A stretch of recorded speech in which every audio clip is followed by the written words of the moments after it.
Como falou o seu Pedro, né? Um punhadinho, mas estamos aqui com certeza de coração.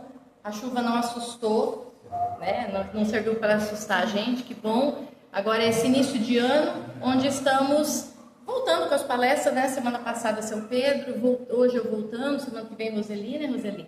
Então, voltando com esse nosso estudo, para que a gente possa aprender um pouquinho mais, mas principalmente desejando de coração que a gente não só aprenda, mas também comece a colocar em prática o que a gente está aprendendo. Comece realmente a colocar em prática o que estamos teorizando aqui nessa casa, né? Cada quinta-feira vem um de nós aqui, cheio de erros, cheio de dúvidas, cheio de incertezas, mas com aquela vontade sincera de aprender. Então, aprender, mas também colocar em prática. Antes de começar o estudo, realmente, eu queria chamar a atenção de vocês, fazer um convite sobre o nosso canal, né? Vocês estão vendo a parafernália aqui, organizada pelo nosso amigo Henrique, que agora o centro tem um canal no YouTube, né? SEAC Pirajuí. Então, entrem lá, deem uma olhadinha. O dia que a gente sabe, né, gente, que o melhor para nós sempre é estar presente aqui. Estar presente no centro é outra coisa. Porque nós temos o passe, aqui é um local protegido e durante toda a palestra que a gente está ouvindo, nós estamos já sendo cuidados pela equipe espiritual. Então, estar no centro é muito melhor. Mas tem aqueles dias que a gente não consegue ver. E aí, para esses dias, nós temos aí o canal no YouTube. Às vezes a gente fala, foi fulano lá, eu queria ter visto a palestra, dá pra gente assistir.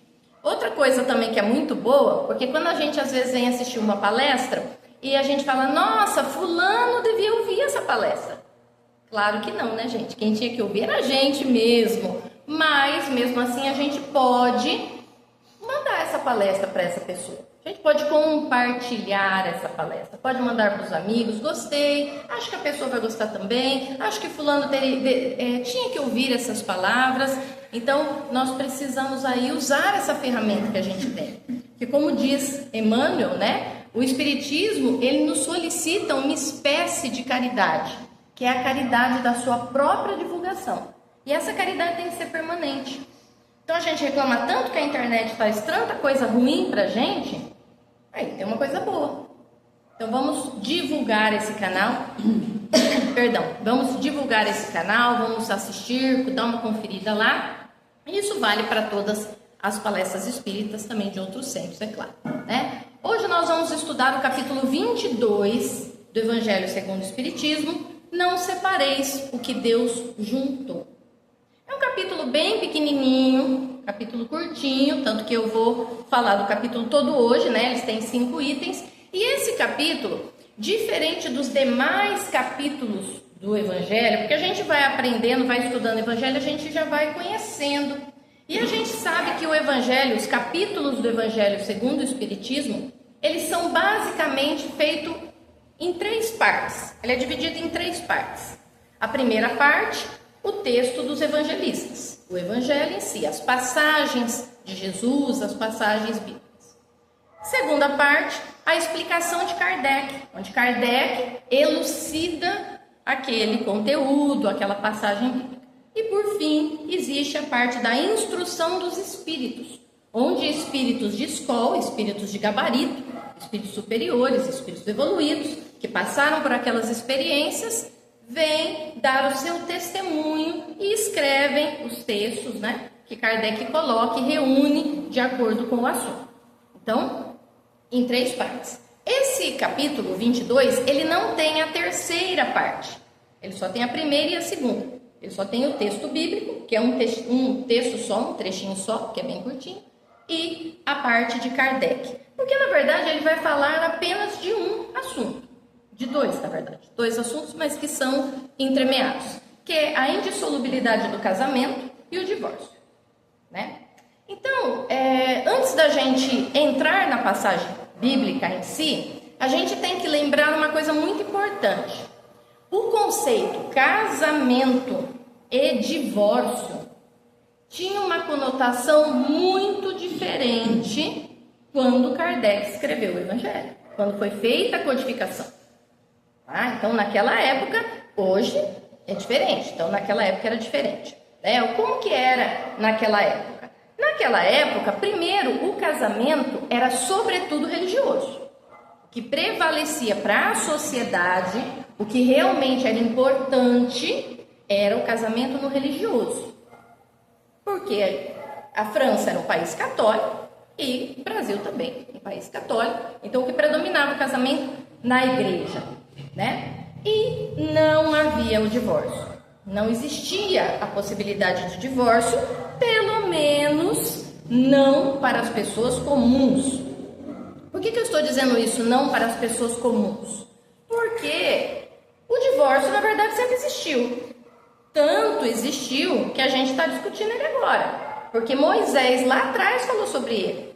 Então existia na época de Moisés, existia, Jesus falou sobre ele, né? Só que não era para todas as pessoas. A gente sabe que, por exemplo, na época dos reis, da realeza, era um acordo que os reis faziam com os papas e conseguiam o divórcio. Às vezes, conseguiu o divórcio, tá? Tanto é verdade que a gente lembra dos nossos bancos escolares aquela história do rei Henrique VIII, que foi aquele rei que rompeu com a Igreja Católica, né? Ele rompeu com a Igreja Católica porque ele queria se separar de Catarina de Aragão para se casar com Ana Bolena e o Papa não quis dar o divórcio para ele e ele rompeu com a Igreja Católica, fundou a sua própria igreja, a Igreja Anglicana, para poder se divorciar tranquilamente. Claro que a história não é bem assim, né? Tinha outros interesses, mas é uma história que mostra bem que existia essa possibilidade, mas não para as pessoas comuns. Então, na época que Kardec escreveu, não existia o divórcio, o casamento era indissolúvel para a grande maioria das pessoas, tá? Mas é importante a gente analisar que, apesar de Kardec ter escrito nessa época, né, claro, ele não escreveu sozinho. Quando eu falo Kardec escreveu, a codificação foi feita, tá, gente? Com toda a equipe do Espírito Verdade, que a gente já conhece. Mas quando ele escreveu, quando foi escrito, ele teve uma clareza tão grande de pensamento que, se a gente ler o que está escrito lá, não muda muito do que está para hoje. Então a clareza dele foi muito grande, né?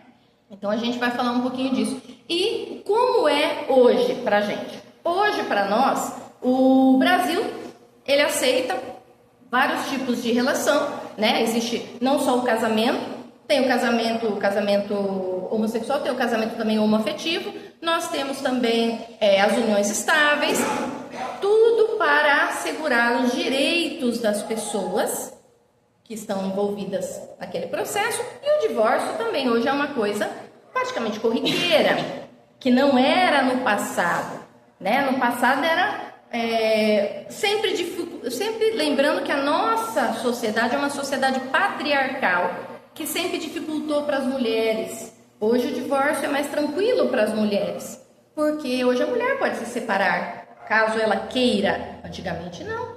Se a mulher separasse, era mal vista. Se a mulher quisesse separar, não podia, só o marido podia separar, né? Tinha todo aquele processo litigioso, era super difícil, né? Claro que hoje em dia ainda tem uns malucos que não aceitam fim de relacionamento e acabam matando a mulher. A gente vê o número de feminicídios que nós temos no Brasil hoje, que é uma coisa espantosa, mas hoje em dia o divórcio ele é mais justo, vamos dizer assim, para a sociedade, porque pode ser assumido por ambas as partes. Outra coisa que é importante a gente lembrar também, antes da gente entrar no texto evangélico, é sobre a diferença que nós já comentamos aqui em outros momentos, outros palestrantes também comentaram, a diferença que nós temos entre a lei de Deus e a lei civil. A lei de Deus, ela é imutável, ela não é transitória. A lei de Deus, ela é permanente, ela é imorredora, ela jamais se transforma. Ela é eterna. Já a lei civil, não. A lei civil feita pelos homens, ela atende às necessidades daquele momento e daquela cultura específica. E aí ela vai se adaptando, se transformando, varia de lugar para lugar. Um exemplo em relação ao casamento é que algumas sociedades aceitam a bigamia. A nossa sociedade, a lei civil brasileira, não. Então ela vai se adaptando, vai mudando, vai se transformando e até mesmo se extinguindo.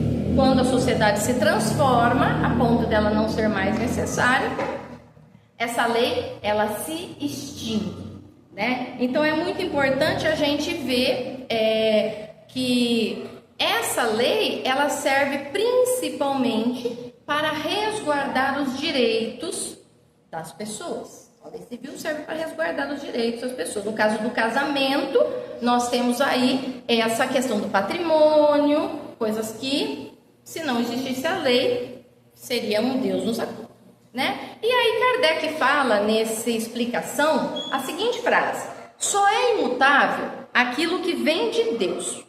Tudo que é obra dos homens está sujeito a mudanças, tá? Então ele deixa claro essa grande diferença entre a lei de Deus e a lei transitória, essa lei civil. Então nesse momento eu quero fazer uma parte aqui com vocês, tá? Porque já que nós estamos estudando, né? Então nós precisamos chamar a atenção para alguma coisa. Como as leis transitórias, as leis civis são transitórias, nós espíritas, não digo as outras agremiações, porque cada qual acredita naquilo que lhe compete, mas nós espíritas devemos ter muito cuidado ao citar como verdade ou como comprovação de verdade o Velho Testamento. Então nós devemos prestar muita atenção antes de citar o Velho Testamento para comprovar ou endossar o que a gente está falando, tá? Por quê? Porque o Velho Testamento, basicamente, quando foi escrito, né? Porque basicamente o Velho Testamento ele é formado dos 5 livros escritos por Moisés, o Pentateuco, o Mosaico, e os profetas, né? Então, quando Moisés escreveu a Gênese, inspirado pela espiritualidade, contando como se deu a criação, primeiro que a gente tem que entender que essa Gênese foi escrita de forma completamente alegórica.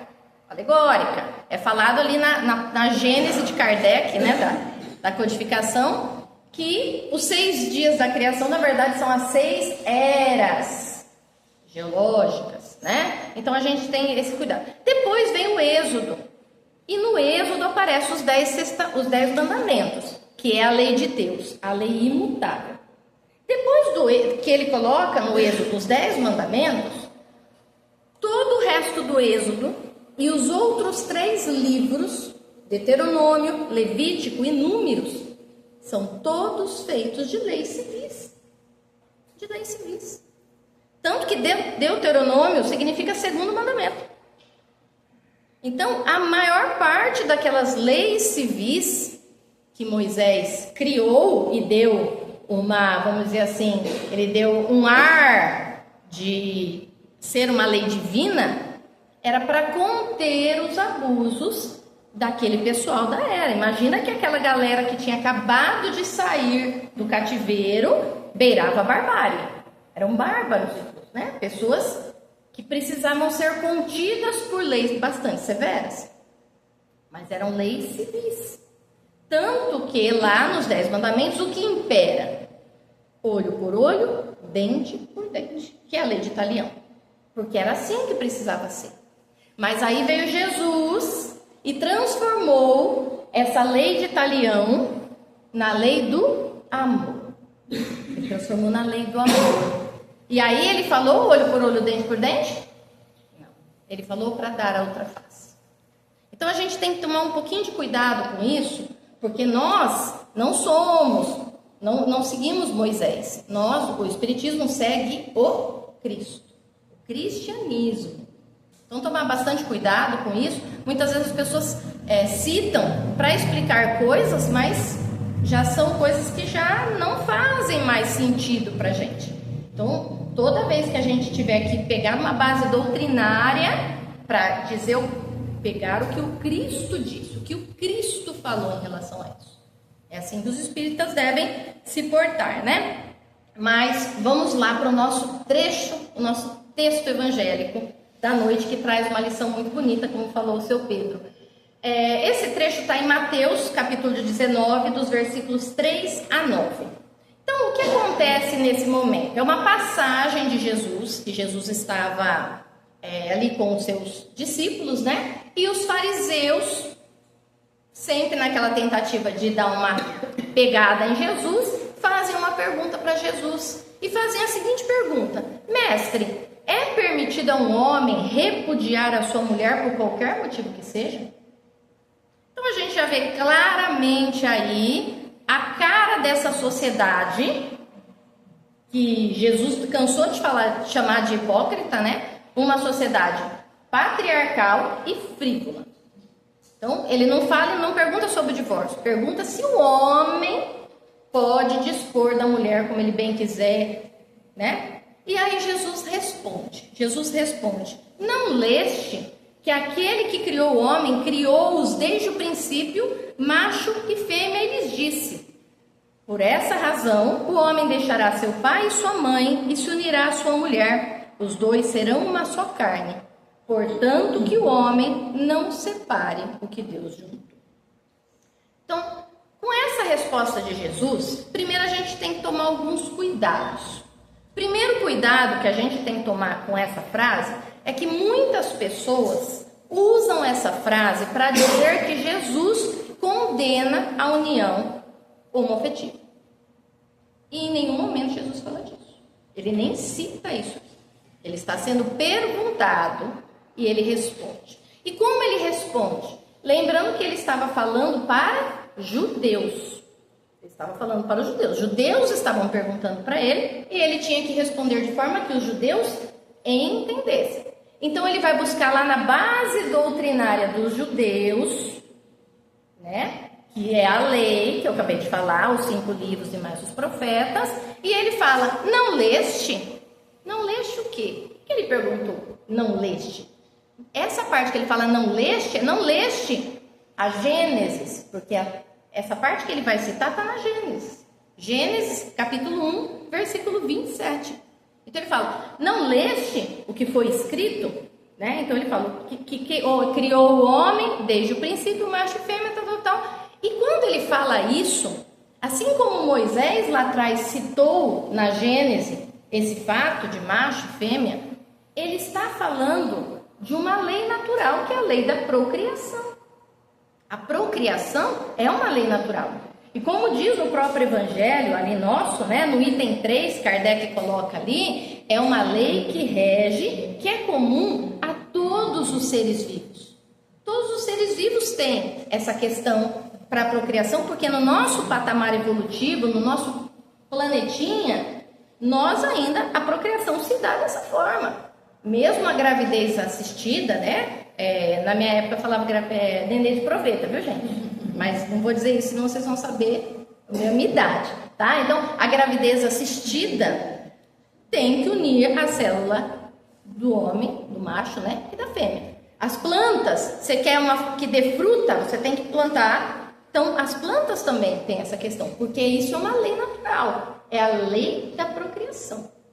E aí, Jesus, quando fala essa frase, ele está dizendo o que está escrito na Gênesis. Né? Essa questão que o homem deixará a sua mulher e será uma só carne. Muitas pessoas usam também essa fala de Jesus para dizer que a mulher tem que ser submissa ao homem. Não, ele fala uma só carne, ele não fala quem que manda nessa carne. Tá? Significa que tem que ser uma comunhão. Certo, gente? Comunhão. Comunhão é uma coisa que é unida.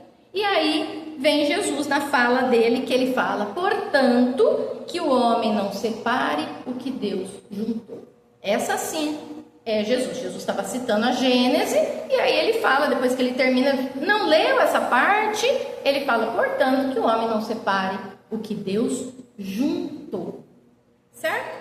Então ele está falando dessa questão dessa comunhão. né? Ele está falando, no caso aqui, de sexo, de macho e fêmea, não de gênero. São coisas que a gente já aprendeu diferente, né? Mas é nessa frase que está o grande ensinamento da noite, tá? Que o homem não separe o que Deus juntou.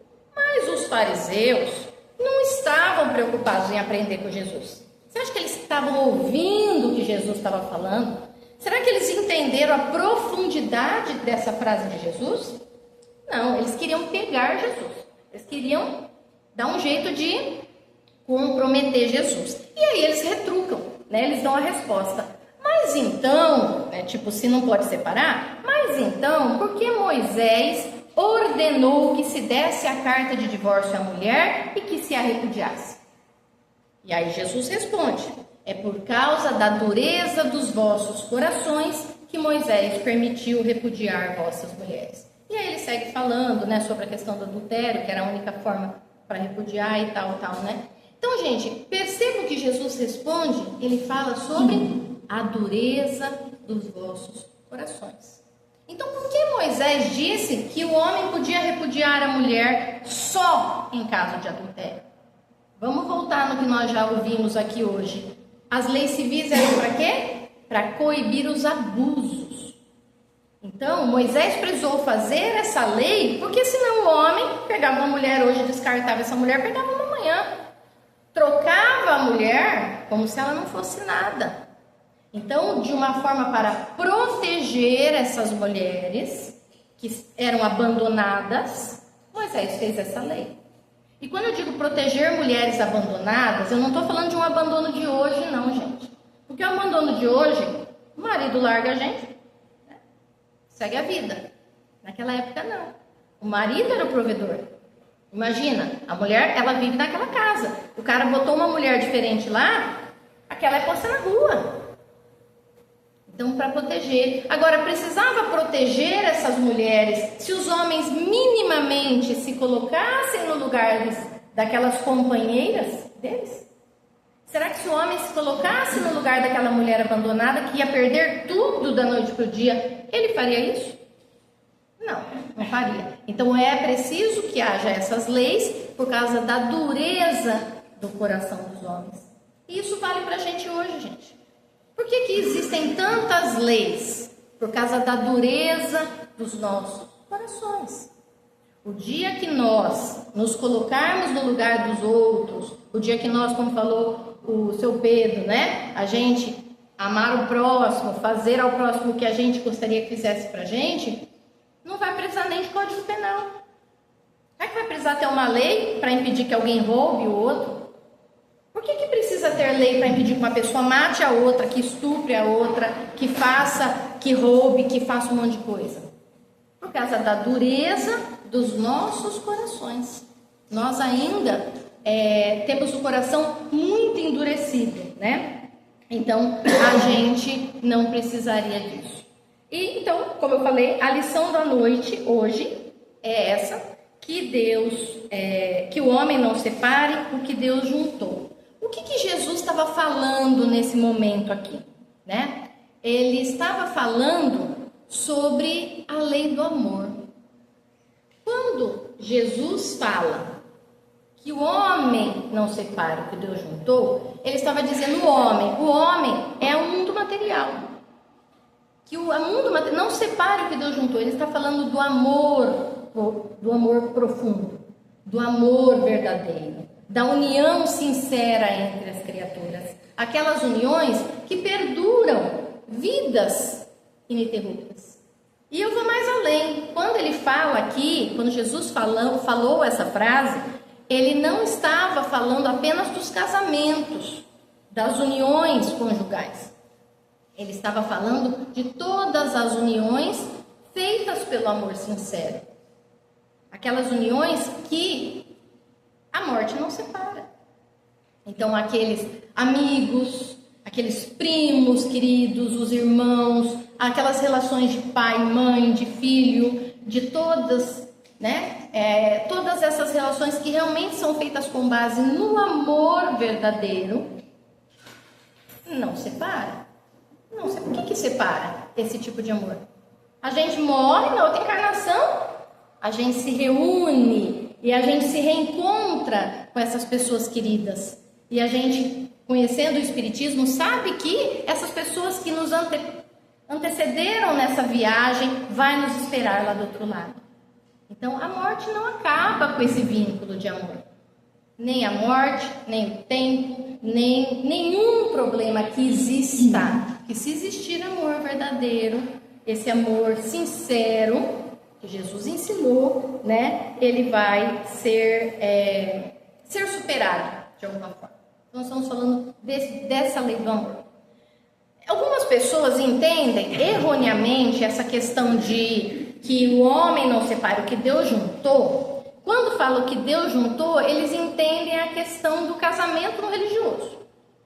Tá? Então, não, porque tá lá na Bíblia, Jesus falou que Deus juntou, então tem que casar lá na igreja aos olhos de Deus, como se falava antigamente, né? Mas nós sabemos, gente, que o verdadeiro compromisso mesmo, a verdadeira comunhão, ela acontece no coração das criaturas. Ela acontece dentro do coração das pessoas. Por isso mesmo que o Espiritismo não tem sacramento. Não é verdade? O Espiritismo não tem sacramento. Quando você quer casar, você pode até pedir para um palestrante espírita, para um dirigente espírita, para um amigo espírita, ou qualquer pessoa fazer uma bênção no seu casamento. Uma bênção pode ser dada por qualquer pessoa que tenha sentimento sincero por aquilo. Qualquer pessoa pode dar uma bênção. Né? Antigamente a gente tinha o costume de pedir bênção ao pai e à mãe, né? Então, pena que esse costume acabou, né? Era um costume tão bonito. Porque quer pessoa melhor para abençoar a gente com mais sinceridade do que o pai e a mãe? Então, qualquer pessoa num casamento pode fazer uma bênção. Mas o Espiritismo não tem sacramento, que é aquele rito, né? Como a gente vê em algumas doutrinas, como no caso do catolicismo, vou falar do catolicismo que eu conheço mais, que tem o batismo, que tem a crisma, são sacramentos, são ritos. Até porque, gente, a palavra sacramento, no sentido original da palavra, significa juramento, compromisso, comprometer-se. Então, a verdadeira comunhão, né? Esse verdadeiro compromisso, ele acontece dentro do coração de todas as criaturas e principalmente pela vontade de cada criatura. Pela vontade de cada criatura de se comprometer. Porque Deus não impõe nada. Casou na igreja, Deus não impõe nada. Às vezes a pessoa está lá naquela igreja maravilhosa, naquela igreja suntuosa, aquelas igrejas que você demora 3 anos para conseguir uma vaga, sabe? Aquelas igrejas instagramável, com o bispo, com o papa, seu padre favorito, só que seu coração está lá longe. Então as pessoas hoje, elas acabam se relacionando pelos motivos mais banais, pelos motivos mais fúteis. E aí, obviamente, tudo que é transitório, acaba. E aí Kardec fala no item 5, quando ele fala do divórcio, por isso que eu falo que naquela época ele já tinha muita clareza. O que o divórcio vem fazer? O divórcio vem separar legalmente o que já estava separado de fato.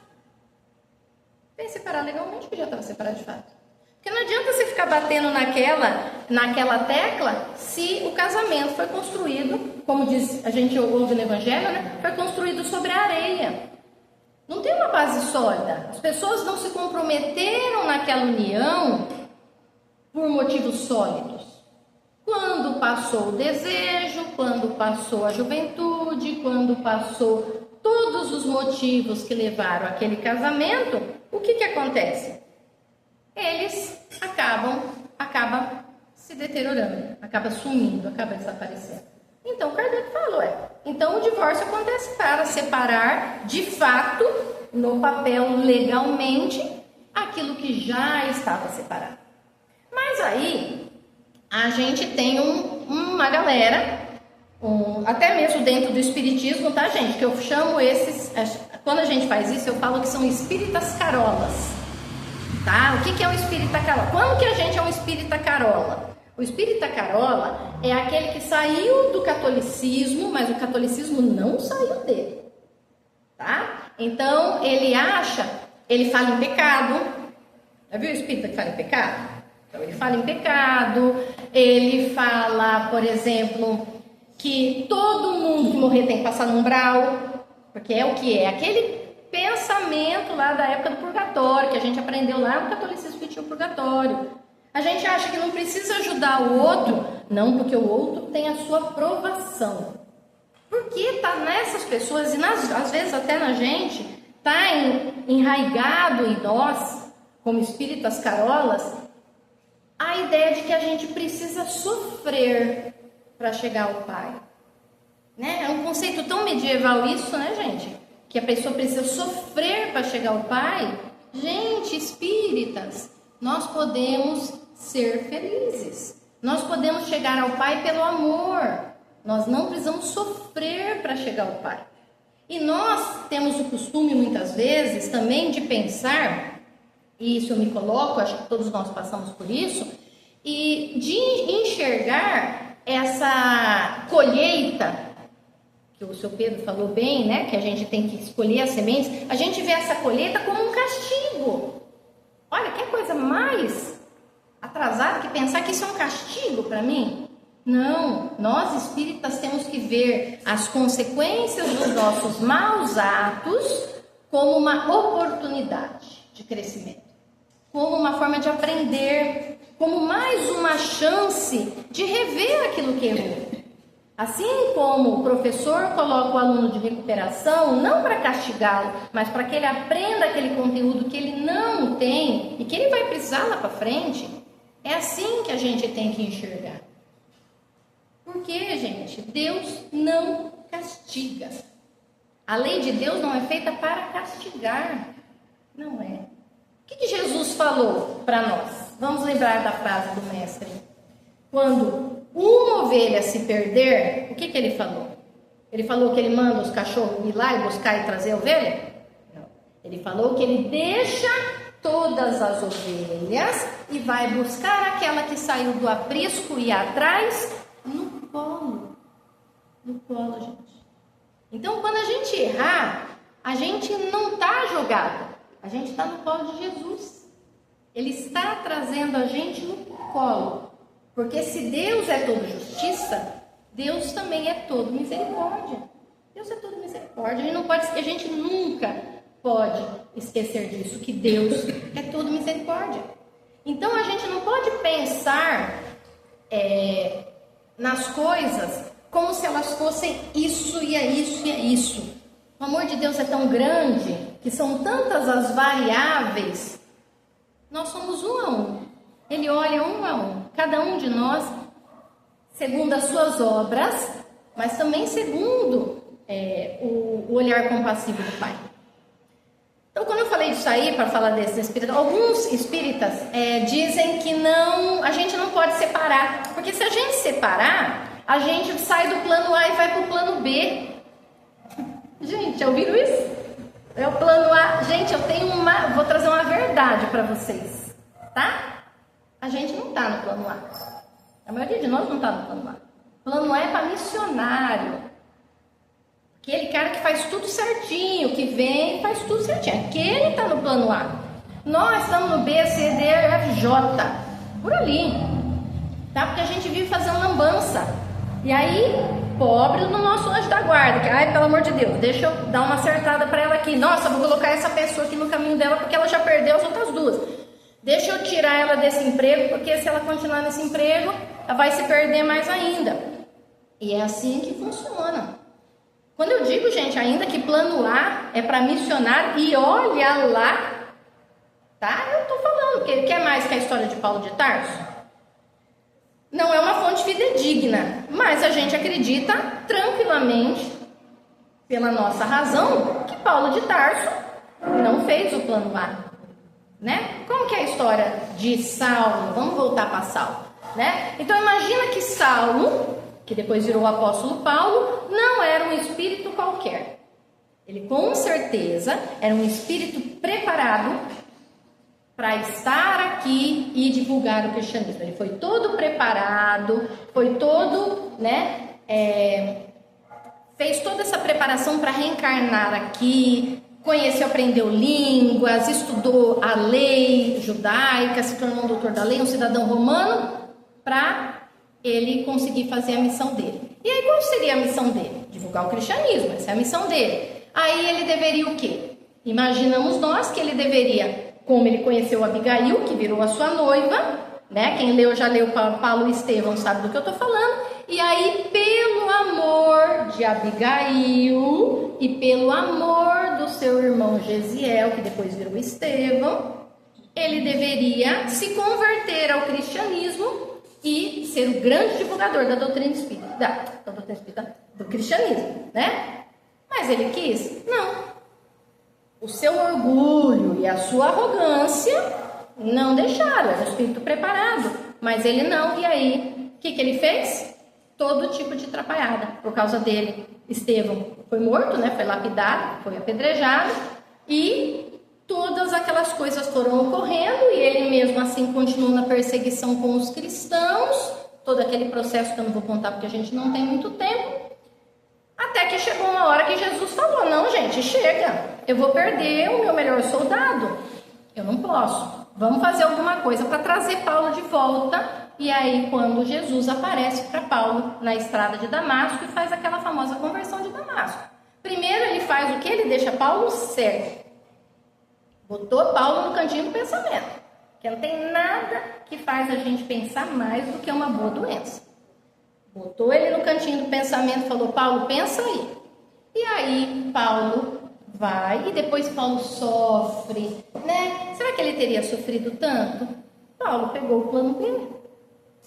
Ele poderia ter ido pelo plano A, mas ele pegou o plano B. Aí algumas pessoas podem dizer: não, mas se Paulo não tivesse feito isso, Estevão não teria sido morto e não teríamos o primeiro mártir do cristianismo. Gente, alguém aqui acredita que realmente Jesus planejou que Paulo matasse Estevão?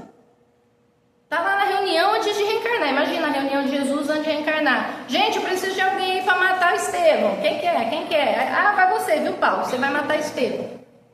Isso não existe, tá? Então isso foi uma consequência, mas nos planos de Deus não tem ninguém matar o outro.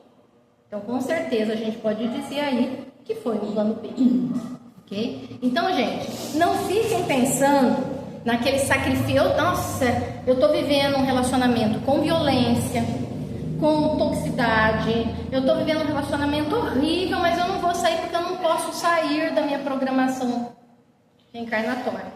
Gente, não pensem nisso. Não existe nenhum benefício em se sacrificar dessa forma.